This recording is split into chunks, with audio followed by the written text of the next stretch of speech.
सन्दोहबन्धुरं सिन्धुराननम् अङ्गं हरेः पुलकभूषणमाश्रयन्ति भृङ्गाङ्गनेव मुकुलाभरणं तमालम् अङ्गीकृताखिलविभूतिरपाङ्गलीला माङ्गल्यदास्तु मम मङ्गलदेवतायाः मुग्धा मुहुर्विदधति वदने मुरारेः प्रेमत्रपाप्रणिहितानि गतागतानि मालातृशोर्मधुकरेव महोत्पलेया सा मे श्रियं दिशतु सागरसम्भवायाः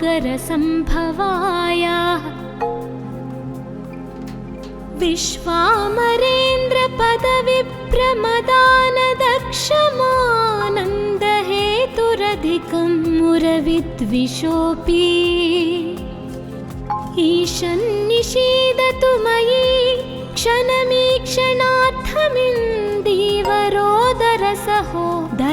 क्षणमीक्षणार्थमिन्दीवरोदरसहोदरमिन्दिरायाः आमीलिताक्षमधिगम्य मुदा मुकुन्दमानन्दकन्दमनिमेषमनं गतन्त्रम्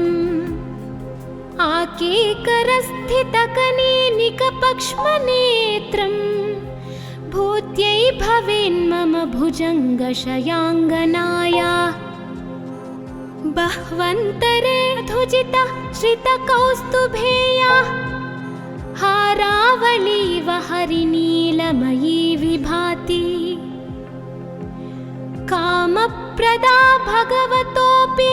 कटाक्षमाला कल्याणमावहतु मे कमलालयायाः कालाम्बुदालिललितो रसिकैटभारेर्धाराधरे स्फुरति या तटिदङ्गनेव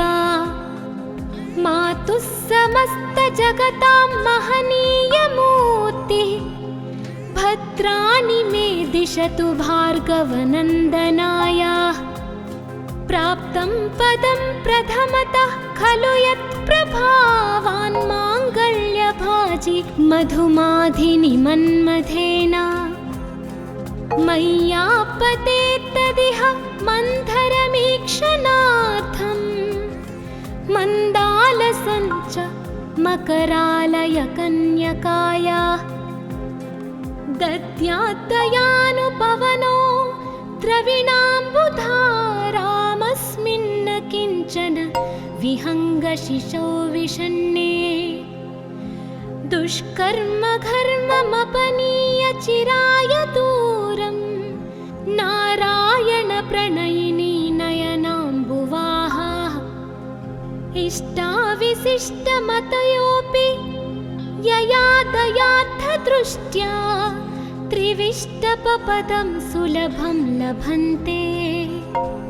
दृष्टिः प्रहृष्टकमलोदरदीप्तिरिष्टां पुष्टिं कृषिष्ट मम पुष्करविष्टरायाः गीर्देवतेति गरुडध्वजसुन्दरीति शाकम्भरीति शशिशेखरवल्लभेति सृष्टिस्थितिप्रलयकेलिषु संस्थितायै तस्यै नमस्त्रिभुवनैकगुरोस्तरुण्यै श्रुत्यै नमोऽस्तु शुभकर्म फलप्रसूत्यै रत्यै नमोऽस्तु रमणीयगुणार्णवायै शक्त्यै नमोऽस्तु शतपत्रनिकेतनायै पुष्ट्यै नमोऽस्तु पुरुषोत्तमवल्लभायै नमोऽस्तु नालीकनिभाननायै नमोऽस्तु दुग्धोदधिजन्मभूमयै नमोऽस्तु सोमामृतसोदरायै नमोऽस्तु नारायणवल्लभायै नमो नमोऽस्तु हेमाम्बुजपीठिकायै नमोऽस्तु भूमण्डलनायिकायै नमोऽस्तु देवादिदयापरायै नमोऽस्तु शार्ङ्ग्यायुधवल्लभायै नमोऽस्तु देव्यै भृगुनन्दनायै नमोऽस्तु विष्णोरुरसिस्थितायै नमोऽस्तु लक्ष्मै कमलालयायै नमोऽस्तु दामोदरवल्लभायै नमोऽस्तु कान्त्यै कमलेक्षणायै नमोऽस्तु भूत्यै भुवनप्रसूत्यै नमोऽस्तु देवादिभिरर्चितायै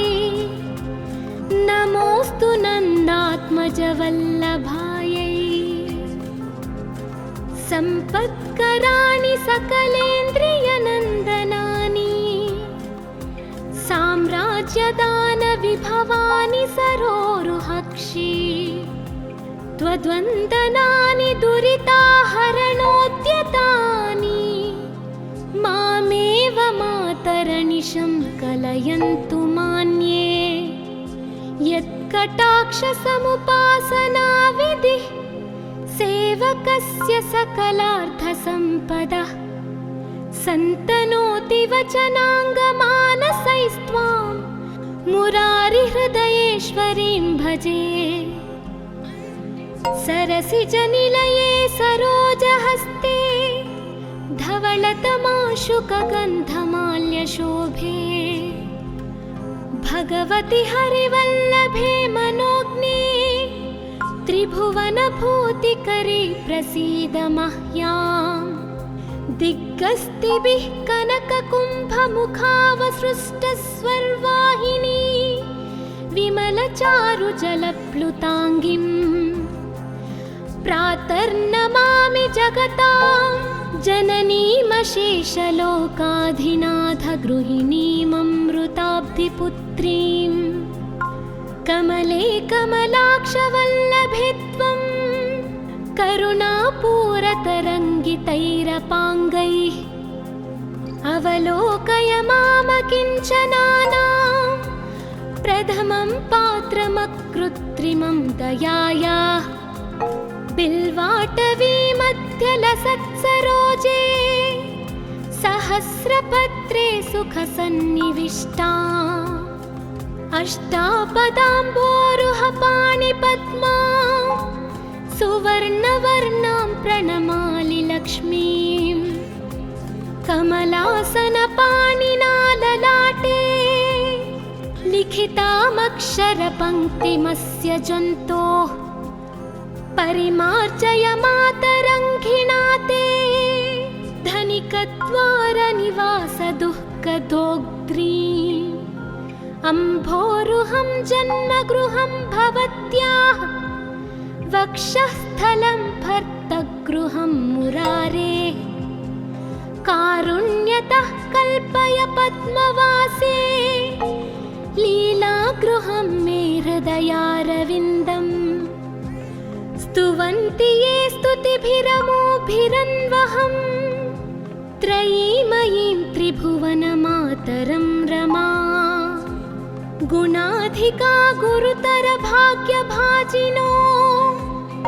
भवन्ति ते भुवि बुधभाविताशयाः सुवर्णधारास्तोत्रं यच्चङ्कराचार्यनिर्मितं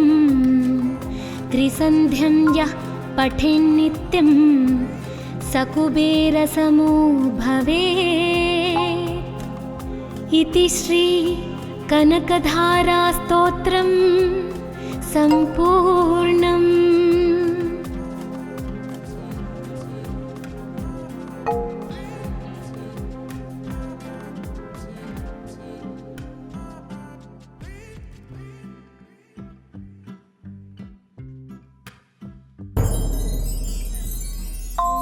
वन्दे वन्दारुमन्दारमिन्दिरानन्दकन्दलम् अमन्दानन्दसन्दोहबन्धुरं सिन्धुराननम् अङ्गं हरेः पुलकभूषणमाश्रयन्ति भृङ्गाङ्गनेव मुकुलाभरणं तमालम् अङ्गीकृताखिलविभूतिरपाङ्गलीला माङ्गल्यदास्तु मम मङ्गलदेवतायाः मुग्धा मुहुर्विदधति वदने मुरारेः प्रेमत्रपाप्रणिहितानि गतागतानि मालातृशोर्मधुकरेव महोत्पलेया सा मे श्रियं दिशतु सागरसम्भवायाः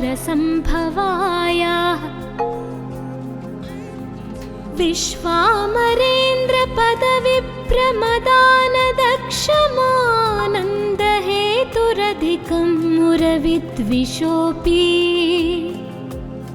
ईशन्निषीदतु मयि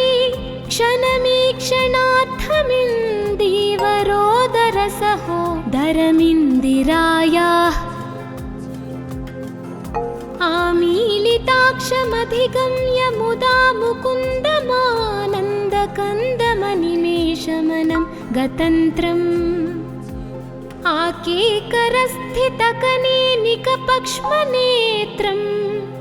भूत्यै भवेन्मम भुजङ्गशयाङ्गनायाः बह्वन्तरे धुजिता श्रितकौस्तुभेयाः हारावलीव हरिनीलमयी विभाति कामप्रदा भगवतोऽपि कटाक्षमाला कल्याणमावहतु मे कमलालयायाः कालाम्बुदालिललितो रसिकैटभारेर्धाराधरे स्फुरति या तटिदङ्गनेव मातुः समस्तजगतां महनीयमूर्तिः भद्राणि मे दिशतु भार्गवनन्दनायाः प्राप्तं पदं प्रथमतः खलु यत्प्रभावान् माङ्गल्यभाजि मधुमाधिनि मन्मथेन मय्यापतेत्तदिह मन्थरमीक्षणार्थम् मन्दालसञ्च मकरालयकन्यकायाः दद्याद्दयानुपवनो द्रविणाम्बुधारामस्मिन् किञ्चन विहङ्गशिशौ विषण्णे दुष्कर्म घर्ममपनीय चिराय दूरं नारायणप्रणयिनी नयनाम्बुवाहाः इष्टाविशिष्टमतयोऽपि यया दयार्थदृष्ट्या त्रिविष्टपपदं सुलभं लभन्ते दृष्टिः प्रहृष्टकमलोदरदीप्तिरिष्टां पुष्टिं कृषिष्ट मम पुष्करविष्टरायाः कीर्तेवतेति गरुडध्वजसुन्दरीति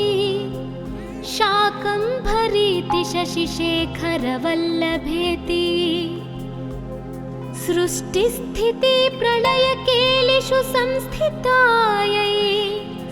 तस्यै नमस्त्रिभुवनैकगुरोस्तरुण्यै श्रुत्यै नमोऽस्तु शुभकर्म फलप्रसूत्यै रत्यै नमोऽस्तु रमणीयगुणार्णवायै शक्त्यै नमोऽस्तु शतपत्रनिकेतनायै पुष्ट्यै नमोऽस्तु पुरुषोत्तमवल्लभायै नमोऽस्तु नालीकनिभाननायै नमोऽस्तु दुग्धोदधिजन्मभूमै नमोऽस्तु सोमामृतसोदरायै नमोऽस्तु नारायणवल्लभायै नमोऽस्तु हेमाम्बुजपीठिकायै नमोऽस्तु भूमण्डलनायिकायै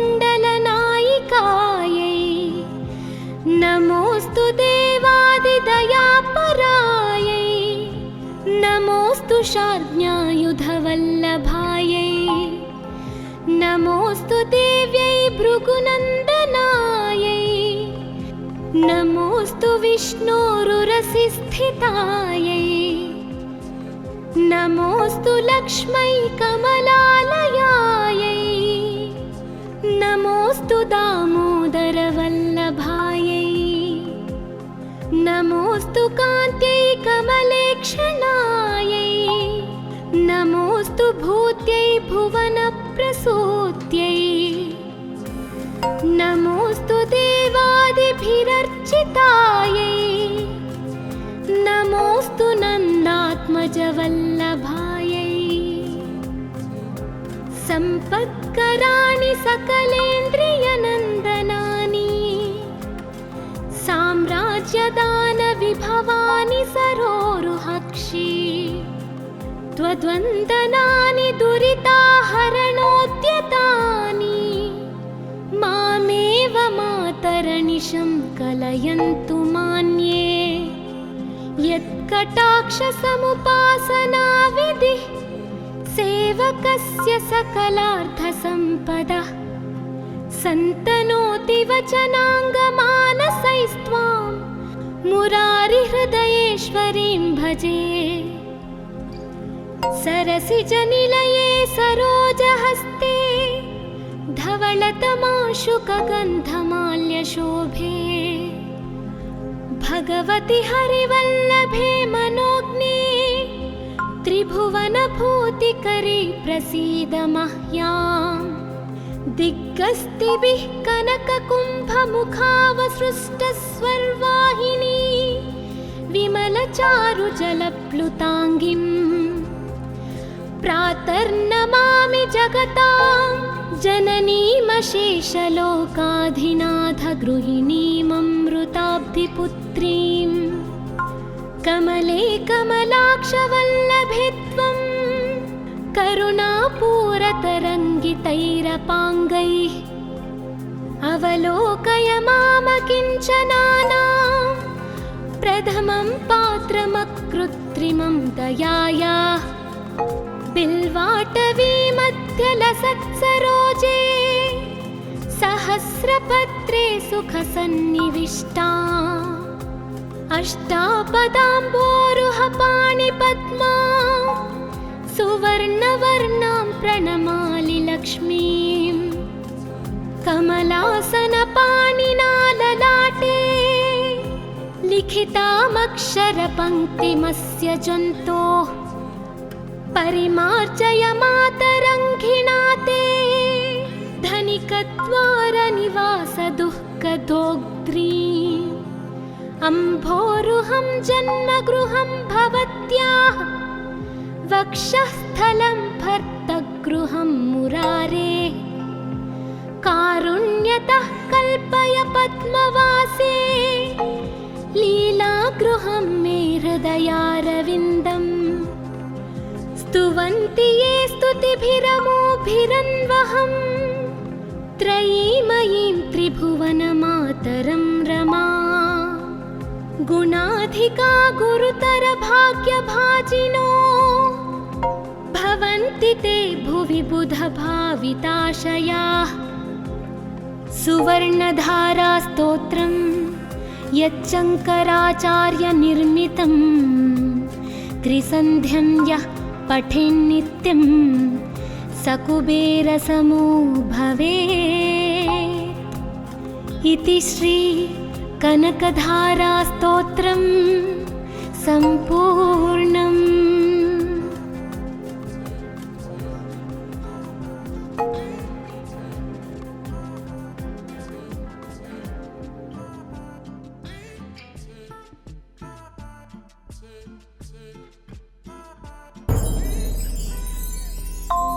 वन्दे वन्दारुमन्दारमिन्दिरानन्दकन्दलम्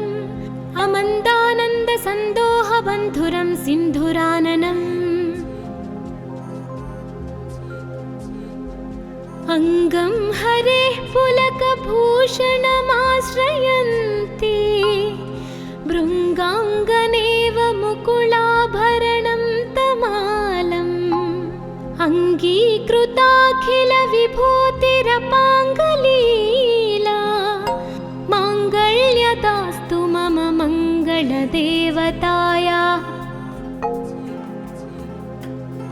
मुग्धा मुहुर्विदधति वदने मुरारे प्रेमत्रपाप्रणिहितानि गतागतानि मालातृशोर्मधुकरेव महोत्पलेया सा मे श्रियं दिशतु सागरसम्भवाया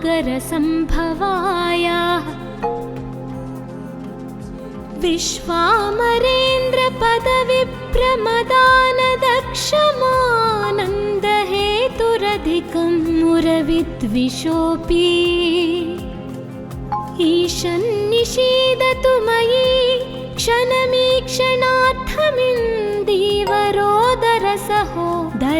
क्षणमीक्षणार्थमिन्दीवरोदरसहोदरमिन्दिरायाः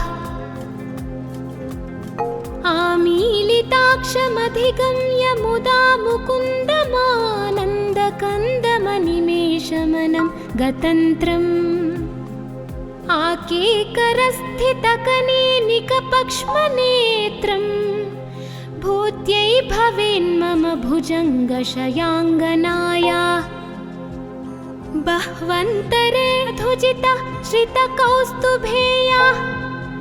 हारावलीव हरिनीलमयी विभाति कामप्रदा भगवतोऽपि कटाक्षमाला कल्याणमावहतु मे कमलालयाया कालाम्बुदालिललितो रसिकैटभारेर्धाराधरे स्फुरति या तटिदङ्गनेव मातुः समस्तजगतां महनीयमूर्तिः भद्राणि मे दिशतु भार्गवनन्दनाया प्राप्तं पदं प्रथमतः खलु यत्प्रभावान् माङ्गल्यभाजि मधुमाधिनि मन्मथेन मय्यापतेत्तदिह मन्थरमीक्षणार्थम् मन्दालसञ्च मकरालय कन्यकाया दद्यात्तयानुपवनो द्रविणाम्बुधारामस्मिन्न किञ्चन विहङ्गशिशौ विषण्णे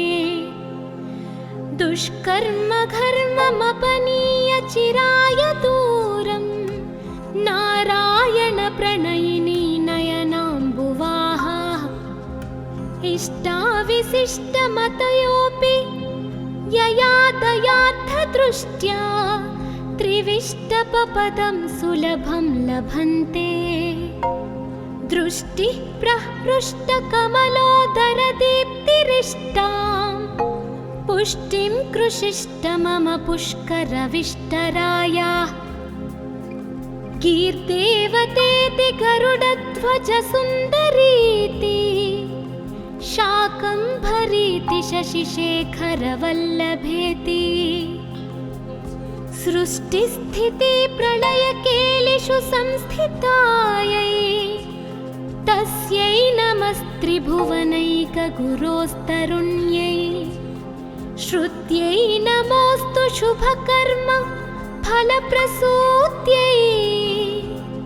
रत्यै नमोऽस्तु रमणीयगुणार्णवायै शक्त्यै नमोऽस्तु शतपत्रनिकेतनायै पुष्ट्यै नमोऽस्तु पुरुषोत्तमवल्लभायै नमोऽस्तु नालीकनिभाननायै नमोऽस्तु दुग्धोदधिजन्मभूमयै नमोऽस्तु सोमामृतसोदरायै नमोऽस्तु नारायणवल्लभायै नमोऽस्तु हेमाम्बुजपीठिकायै नमोऽस्तु भूमण्डलनायिकायै नमोऽस्तु देवादिदयापरायै नमोऽस्तु शार्ङ्ग्यायुधवल्लभायै नमोऽस्तु देव्यै भृगुनन्दनायै नमोऽस्तु विष्णोरुरसि स्थितायै नमोऽस्तु लक्ष्मै कमलालयायै नमोऽस्तु दामोदरवल्लभायै नमोऽस्तु कान्त्यै कमलेक्षणायै नमोऽस्तु भूत्यै भुवनप्रसूत्यै नमोऽस्तु देवादिभिरर्चितायै नमोऽस्तु नन्दात्मजवल्लभायै सम्पत्कराणि सकलेन्द्रियनन्दनानि साम्राज्यदानविभवानि सरोरुहक्षि त्वद्वन्दनानि दुरिताहरणोद्यतानि मामेव मातरनिशं कलयन्तु मान्ये यत्कटाक्षसमुपासनाविधिः सेवकस्य सकलार्थसम्पदः सन्तनोति वचनाङ्गमानसैस्त्वां मुरारिहृदयेश्वरीं भजे सरसिजनिलये सरोजहस्ते धवलतमाशुकगन्धमाल्यशोभे भगवति हरिवल्लभे मनोज्ञे त्रिभुवनभूतिकरी प्रसीद मह्याम् दिग्गस्तिभिः कनककुम्भमुखावसृष्टस्वर्वाहिनी विमलचारुजलप्लुताङ्गिम् प्रातर्नमामि जगतां जननीमशेषलोकाधिनाथगृहिणीममृताब्धिपुत्रीं कमले कमलाक्षवल्लभे त्वं करुणापूरतरङ्गितैरपाङ्गैः अवलोकय मामकिञ्चनानां प्रथमं पात्रमकृत्रिमं दयायाः बिल्वाटवीमध्यलसत्सरोजे सहस्रपत्रे सुखसन्निविष्टा अष्टापदाम्बोरुहपाणिपद्मा सुवर्णवर्णां प्रणमामि लक्ष्मीं कमलासनपाणिना ललाटे लिखितामक्षरपङ्क्तिमस्य जन्तोः परिमार्जय मातरङ्घिणा ते धनिकद्वारनिवासदुःखदोग्ध्रीम् अम्भोरुहं जन्मगृहं भवत्याः वक्षःस्थलं भर्तगृहं मुरारेः कारुण्यतः कल्पय पद्मवासे लीलागृहं मे हृदयारविन्दम् स्तुवन्ति ये स्तुतिभिरमोभिरन्वहं त्रयीमयीं त्रिभुवनमातरं रमा गुणाधिका गुरुतरभाग्यभाजिनो भवन्ति ते भुवि बुधभाविताशयाः सुवर्णधारास्तोत्रं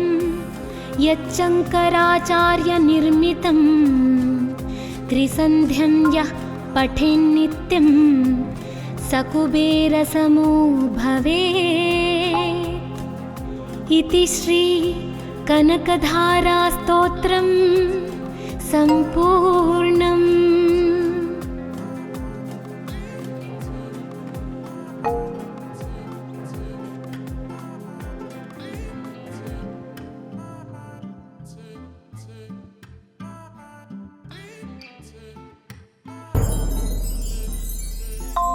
वन्दे वन्दारुमन्दारमिन्दिरानन्दकन्दलम् अमन्दानन्दसन्दोहबन्धुरं सिन्धुराननम् अङ्गं हरेः पुलकभूषणमाश्रयन्ति भृङ्गाङ्गनेव मुकुलाभरणं तमालम् अङ्गीकृताखिलविभूतिरपाङ्गलीला माङ्गल्यदास्तु मम मङ्गलदेवता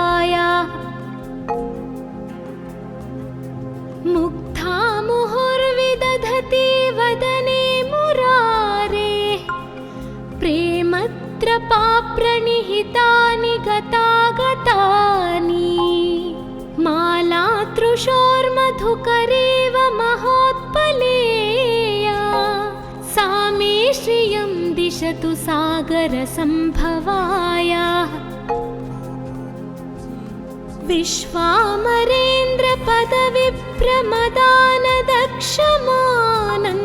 विश्वामरेन्द्रपदविप्रमदानदक्षमानन्दहेतुरधिकं मुरविद्विषोऽपि ईशन्निषीदतु मयि क्षणमीक्षणार्थमिन्दीवरोदरसहोदरमिन्दिरायाः आमीलिताक्षमधिगम्य मुदा मुकुन्दमानन्दकन्दमनिमेषमनं गतन्त्रम् आकेकरस्थितकनेनिकपक्ष्मनेत्रम् भूत्यै भवेन्मम भुजङ्गशयाङ्गनाया बह्वन्तरे धुजिता श्रितकौस्तुभेया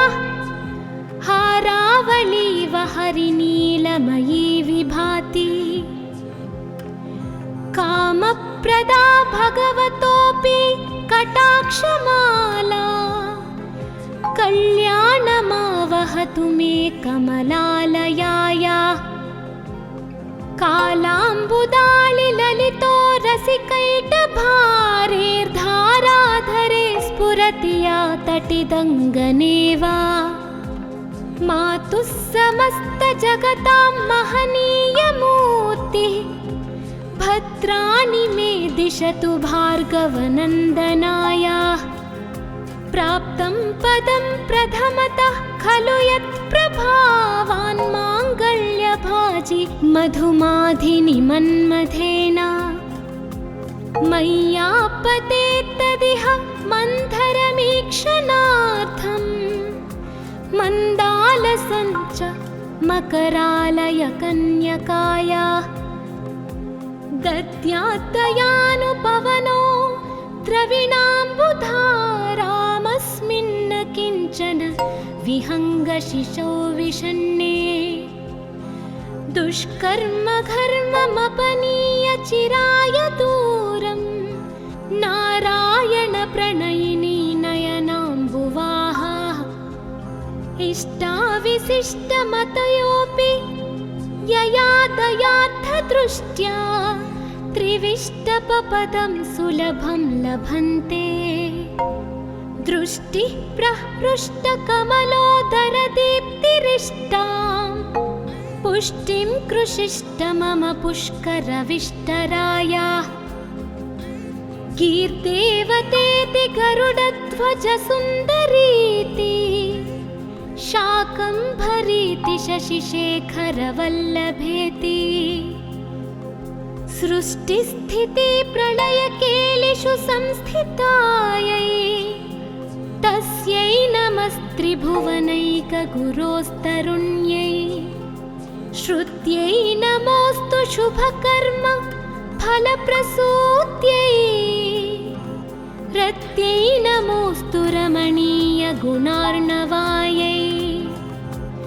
शक्त्यै नमोऽस्तु शतपत्रनिकेतनायै पुष्ट्यै नमोऽस्तु पुरुषोत्तमवल्लभायै नमोऽस्तु नालीकनिभाननायै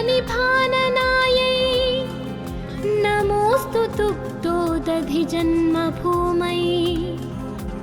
नमोऽस्तु सोमामृतसोदरायै नमोऽस्तु नारायणवल्लभायै नमोऽस्तु हेमाम्बुजपीठिकायै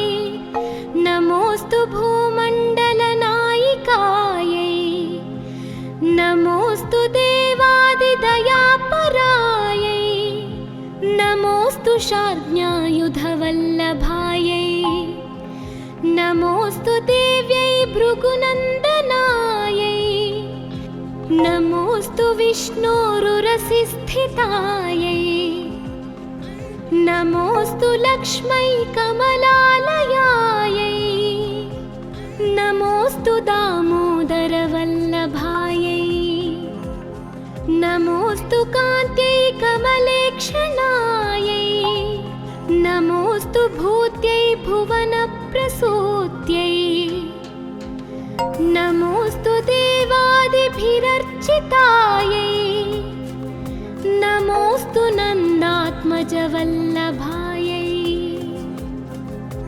सम्पत्कराणि सकलेन्द्रियनन्दनानि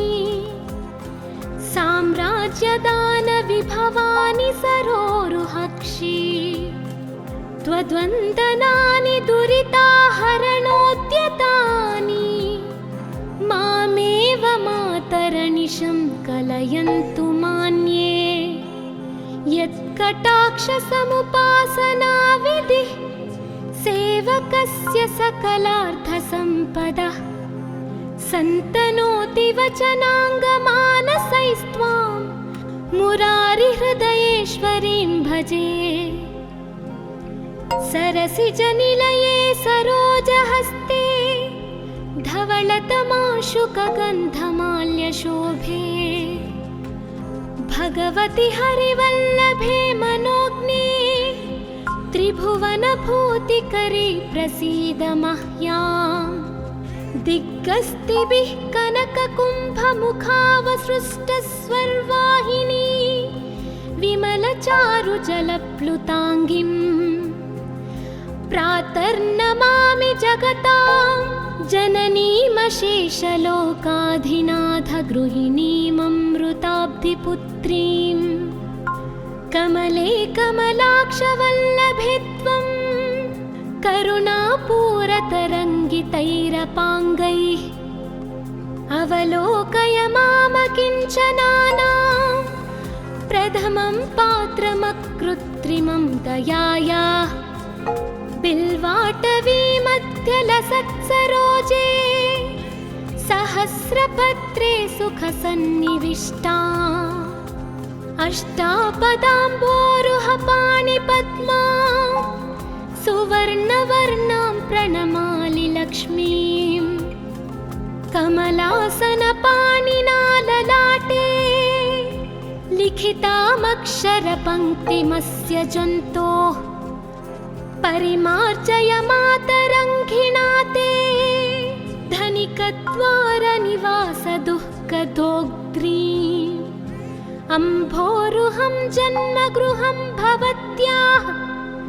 वक्षःस्थलं भर्तगृहं मुरारेः कारुण्यतः कल्पय पद्मवासे लीलागृहं मे हृदयारविन्दम् स्तुवन्ति ये स्तुतिभिरमोभिरन्वहं त्रयीमयीं त्रिभुवनमातरं रमा गुणाधिका गुरुतरभाग्यभाजिनो भवन्ति ते भुवि बुधभाविताशयाः सुवर्णधारास्तोत्रं यच्चङ्कराचार्यनिर्मितं त्रिसन्ध्यं यः पठेन्नित्यं स कुबेरसमो भवेत् इति श्री कनकधारास्तोत्रं सम्पूर्णम्।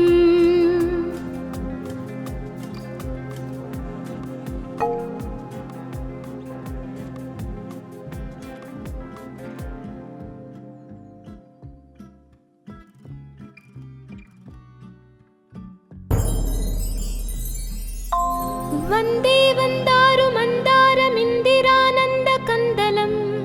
अमन्दानन्दसन्दोहबन्धुरं सिन्धुराननम् अङ्गं हरेः पुलकभूषणमाश्रयन्ति भृङ्गाङ्गनेव मुकुलाभरणं तमालम् अङ्गीकृताखिलविभूतिरपाङ्गलीला माङ्गल्यदास्तु मम मङ्गलदेवतायाः मुग्धा मुहुर्विदधति वदने मुरारेः प्रेमत्रपाप्रणिहितानि गतागतानि मालातृशोर्मधुकरेव महोत्पलेया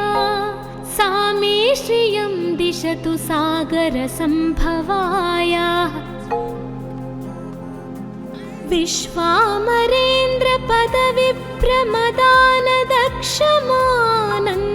विश्वामरेन्द्रपदविप्रमदानदक्षमानन्दहेतुरधिकं मुरविद्विषोऽपि ईशन्निषीदतु मयि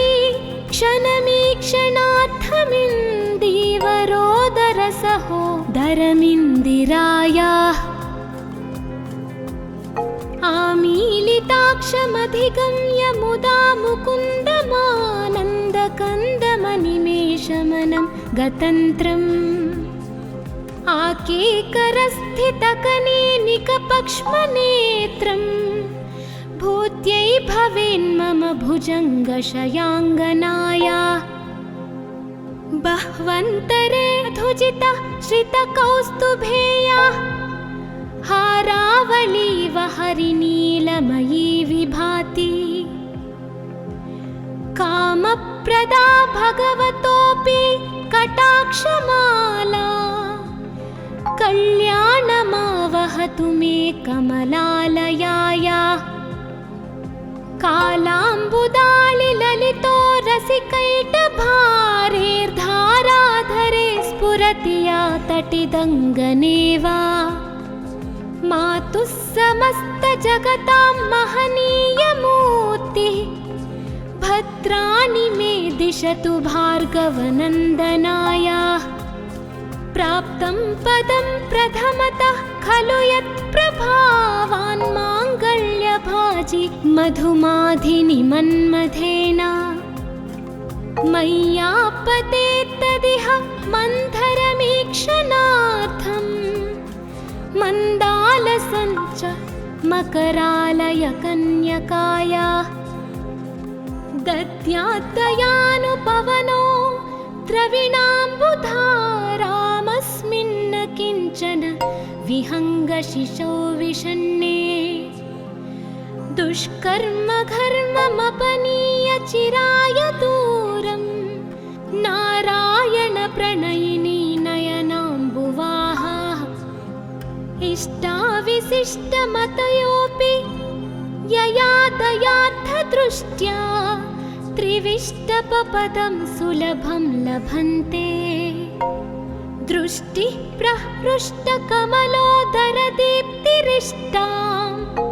पुष्टिं कृषिष्ट मम पुष्करविष्टराया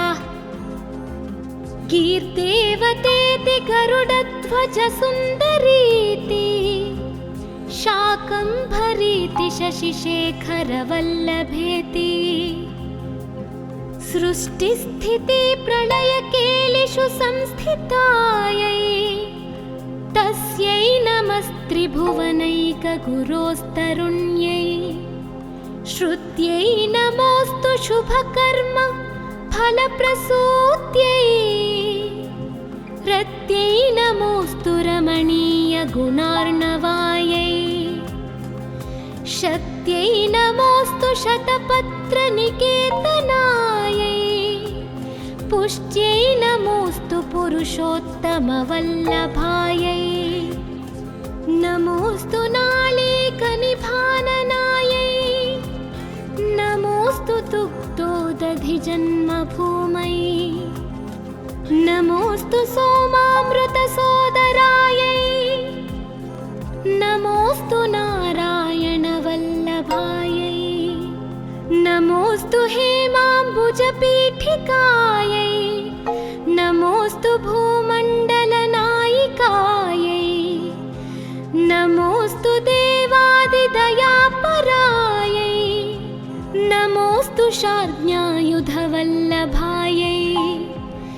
नमोऽस्तु देव्यै भृगुनन्दनायै नमोऽस्तु विष्णोरुरसिस्थितायै नमोऽस्तु लक्ष्मै कमलालयायै नमोऽस्तु दामोदरवल्लभायै नमोऽस्तु कान्त्यै कमलेक्षणायै नमोऽस्तु भूत्यै भुवनप्रसूत्यै नमोऽस्तु देवादिभिरर्चितायै नमोऽस्तु नन्दात्मजवल्लभायै सम्पत्कराणि सकलेन्द्रियनन्दनानि साम्राज्यदानविभवानि सरोरुहक्षि त्वद्वन्दनानि दुरिताहरणोद्यतानि मामेव मातरनिशं कलयन्तु मान्ये यत्कटाक्षसमुपासनाविधिः सेवकस्य सकलार्थसम्पदः सन्तनोति वचनाङ्गमानसैस्त्वां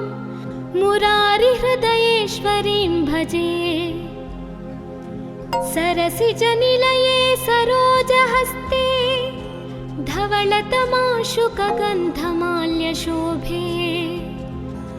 भगवति हरिवल्लभे मनोज्ञे त्रिभुवनभूतिकरी प्रसीद मह्याम् दिग्गस्तिभिः कनककुम्भमुखावसृष्टस्वर्वाहिनी विमलचारुजलप्लुताङ्गिम् प्रातर्नमामि जगतां जननीमशेषलोकाधिनाथगृहिणीममृताब्धिपुत्रीं कमले कमलाक्षवल्लभे त्वं करुणापूरतरङ्गितैरपाङ्गैः अवलोकय मामकिञ्चनानां प्रथमं पात्रमकृत्रिमं दयायाः बिल्वाटवीमध्यलसत्सरोजे सहस्रपत्रे सुखसन्निविष्टा अष्टापदाम्बोरुहपाणिपद्मा सुवर्णवर्णां प्रणमामि लक्ष्मीम् कमलासनपाणिना ललाटे लिखितामक्षरपङ्क्तिमस्य जन्तोः परिमार्जय मातरङ्घिणा ते धनिकद्वारनिवासदुःखदोग्ध्रीम् अम्भोरुहं जन्मगृहं भवत्याः वक्षःस्थलं भर्तगृहं मुरारेः कारुण्यतः कल्पय पद्मवासे लीलागृहं मे हृदयारविन्दम् स्तुवन्ति ये स्तुतिभिरमोभिरन्वहं त्रयीमयीं त्रिभुवनमातरं रमा गुणाधिका गुरुतरभाग्यभाजिनो भवन्ति ते भुवि बुधभाविताशयाः सुवर्णधारास्तोत्रं यच्चङ्कराचार्यनिर्मितं त्रिसन्ध्यं यः पठेन्नित्यं स कुबेरसमो भवेत् इति श्री कनकधारास्तोत्रं सम्पूर्णम्।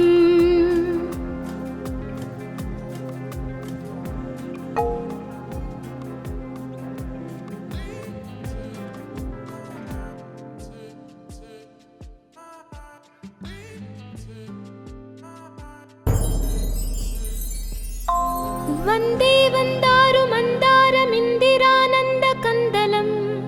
अमन्दानन्दसन्दोहबन्धुरं सिन्धुराननम् अङ्गं हरेः पुलकभूषणमाश्रयन्ति भृङ्गाङ्गनेव मुकुलाभरणं तमालम् अङ्गीकृताखिलविभूतिरपाङ्गलीला माङ्गल्यदास्तु मम मङ्गलदेवतायाः मुग्धा मुहुर्विदधति वदने मुरारेः प्रेमत्रपाप्रणिहितानि गतागतानि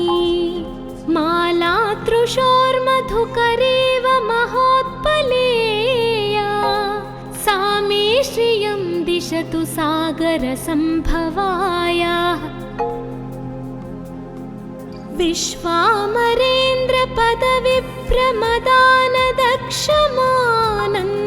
विश्वामरेन्द्रपदविप्रमदानदक्षमानन्दहेतुरधिकं मुरविद्विषोऽपि ईशन्निषीदतु मयि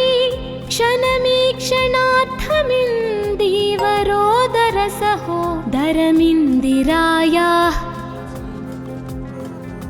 आमीलिताक्षमधिगम्य मुदा मुकुन्दमानन्दकन्दमनिमेषमनं गतन्त्रम् आकेकरस्थितकनेनिकपक्ष्मनेत्रम् भूत्यै भवेन्मम भुजङ्गशयाङ्गनाया बह्वन्तरे धुजिता श्रितकौस्तुभेया हारावलीव हरिनीलमयी विभाति कामप्रदा भगवतोऽपि कटाक्षमाला कल्याणमावहतु मे कमलालयाया कालाम्बुदालिललितो रसिकैटभारेर्धाराधरे स्फुरति या तटिदङ्गने वा मातुः समस्तजगतां महनीयमूर्तिः भद्राणि मे दिशतु भार्गवनन्दनाया प्राप्तं पदं प्रथमतः खलु यत्प्रभावान् माङ्गल्यभाजि मधुमाधिनि मन्मथेन मय्यापतेत्तदिह मन्थरमीक्षणार्थम् मन्दालसञ्च मकरालय कन्यकाया दद्यात्तयानुपवनो द्रविणाम्बुधारामस्मिन्न किञ्चन विहङ्गशिशौ विषण्णे दुष्कर्म घर्ममपनीय चिराय दूरं नारायण प्रणयिनी नयनाम्बुवाहा इष्टाविशिष्टमतयोऽपि यया दयार्थदृष्ट्या त्रिविष्टपपदं सुलभं लभन्ते दृष्टिः प्रहृष्टकमलोदरदीप्तिरिष्टां पुष्टिं कृषिष्ट मम पुष्करविष्टराया गीर्देवतेति गरुडध्वजसुन्दरीति शाकम्भरीति शशिशेखरवल्लभेति सृष्टिस्थितिप्रलयकेलिषु संस्थितायै तस्यै नमस्त्रिभुवनैकगुरोस्तरुण्यै श्रुत्यै नमोऽस्तु शुभकर्म फलप्रसूत्यै रत्यै नमोऽस्तु रमणीयगुणार्णवायै शक्त्यै नमोऽस्तु शतपत्रनिकेतनायै पुष्ट्यै नमोऽस्तु पुरुषोत्तमवल्लभायै नमोऽस्तु नालीकनिभाननायै नमोऽस्तु दुग्धोदधिजन्मभूमै नमोऽस्तु सोमामृतसोदरायै नमोऽस्तु नारायणवल्लभायै नमोऽस्तु हेमाम्बुजपीठिकायै नमोऽस्तु भूमण्डलनायिकायै नमोऽस्तु देवादिदयापरायै नमोऽस्तु शार्ङ्ग्यायुधवल्लभायै नमोऽस्तु देव्यै भृगुनन्दनायै नमोऽस्तु विष्णोरुरसिस्थितायै नमोऽस्तु लक्ष्मै कमलालयायै नमोऽस्तु दामोदरवल्लभायै नमोऽस्तु कान्त्यै कमलेक्षणायै नमोऽस्तु भूत्यै भुवनप्रसूत्यै नमोऽस्तु देवादिभिरर्चितायै नमोऽस्तु नन्दात्मजवल्लभायै सम्पत्कराणि सकलेन्द्रियनन्दनानि साम्राज्यदानविभवानि सरोरुहक्षि त्वद्वन्दनानि दुरिताहरणोद्यतानि मामेव मातरनिशं कलयन्तु मान्ये यत्कटाक्षसमुपासनाविधिः सेवकस्य सकलार्थसम्पदः सन्तनोति वचनाङ्गमानसैस्त्वां मुरारिहृदयेश्वरीं भजे सरसिजनिलये सरोजहस्ते धवलतमाशुकगन्धमाल्यशोभे भगवति हरिवल्लभे मनोज्ञे त्रिभुवनभूतिकरी प्रसीद मह्याम् दिग्गस्तिभिः कनककुम्भमुखावसृष्टस्वर्वाहिनी विमलचारुजलप्लुताङ्गिम् प्रातर्नमामि जगतां जननीमशेषलोकाधिनाथगृहिणीममृताब्धिपुत्रीं कमले कमलाक्षवल्लभे त्वं करुणापूरतरङ्गितैरपाङ्गैः अवलोकय मामकिञ्चनानां प्रथमं पात्रमकृत्रिमं दयायाः बिल्वाटवीमध्यलसत्सरोजे सहस्रपत्रे सुखसन्निविष्टा अष्टापदाम्भोरुहपाणिपद्मा सुवर्णवर्णां प्रणमामि लक्ष्मीं कमलासनपाणिना ललाटे लिखितामक्षरपङ्क्तिमस्य जन्तोः परिमार्जय मातरङ्घिणा ते धनिकद्वारनिवासदुःखदोग्ध्रीं अम्भोरुहं जन्मगृहं भवत्याः वक्षःस्थलं भर्तगृहं मुरारेः कारुण्यतः कल्पय पद्मवासे लीलागृहं मे हृदयारविन्दम् स्तुवन्ति ये स्तुतिभिरमोभिरन्वहं त्रयीमयीं त्रिभुवनमातरं रमा गुणाधिका गुरुतरभाग्यभाजिनो भवन्ति ते भुवि बुधभाविताशयाः सुवर्णधारास्तोत्रं यच्चङ्कराचार्यनिर्मितं त्रिसन्ध्यं यः पठेन्नित्यं सकुबेरसमो भवेत् इति श्री कनकधारास्तोत्रं सम्पूर्णम्।